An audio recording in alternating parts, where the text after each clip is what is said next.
There is one land inside Epic Universe that made me feel something that I was not expecting. If you grew up with a Nintendo 64, then you'll probably experience the same thing, especially if you played Mario 64, because the feeling that I got was a rush of nostalgia that I was not expecting. The entranceway portal takes you up and through the iconic green pipe that appears in every Mario game. What a fun and creative way to introduce you to a new theme park land. You end up inside Peach's castle, where there's portraits just like Mario 64. This created a deep seed of nostalgia within me as I entered this new world the same way that you do in the video game. And as I walked through the entranceway of this new land, I thought to myself, wow, this is straight from the game. I will say this land is a bit loud, and it's not just the noise I'm talking about. Just look at these vibrant colors. There's so much going on, it almost confuses you. With that being said, however, it is very astounding to see the video games come to life. And keep your eyes peeled, because you never know what you'll find. This was the first time I had ever seen Mario and Luigi costumes other than for Halloween, and might I just say they look wonderful. And here's where this land really sticks out. The amount of interactive blocks and games is unlike any other theme park minigame I have ever seen. Similar to the Harry Potter spell locations, you do have to have a power band to activate them. However, the Mario Kart attraction at Super Nintendo World is almost just as interactive as the minigames. With that being said, I was walking through the express line, so I did not see the entire queue. From what I did see, however, if you have a power band, there were multiple touch points that you could interact with throughout the line. This was truly one of those queues that I did not want to walk through the express line because I wanted to take in every single detail, like this piranha plant lamp for example. So just because you don't have a power band does not mean that you can't enjoy this queue. There were callbacks and Easter eggs to all sorts of Nintendo games. Walking through Bowser's castle in real life felt like something out of a dream. Before I knew it, it was time for the pre-show. The queue was very impressive, however the pre-show was a bit confusing. For starters, other than music and sound effects,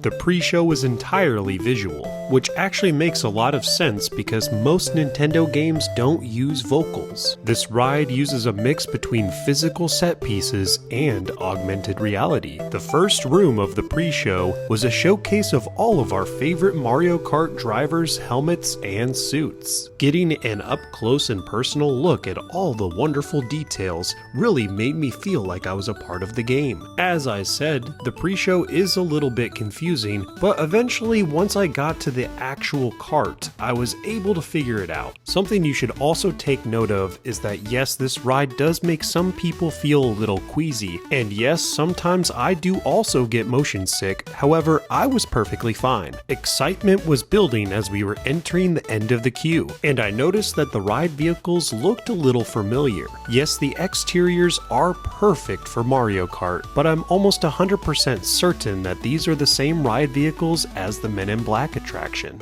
I do like this ride better than the Men in Black attraction, but I do think that Minecart Madness is better. We'll talk about that in just a second. Yoshi's Adventure is a very slow moving attraction, and I mean slow, like slower than the People Mover. I'd say do this ride if you're a child, of course, or if you're just a huge Nintendo enthusiast. Here's one of the mini games that you can play if you have a power band and you collect keys so that you can play against Baby Bowser. Minecart Madness is better than the Mario Kart attraction in my opinion, however it is a little rough. The ride feels a little like those old Crazy Mouse coasters, mixed with the ride Dinosaur at Animal Kingdom. RIP the Dinosaur ride. And without spoilers, there is a dark ride element to the ride, with a couple of show-stopping animatronics. Well, most unfortunately, that's the end of my Super Nintendo content. But if you would like to see me go back to Super Nintendo World, just leave this video a like.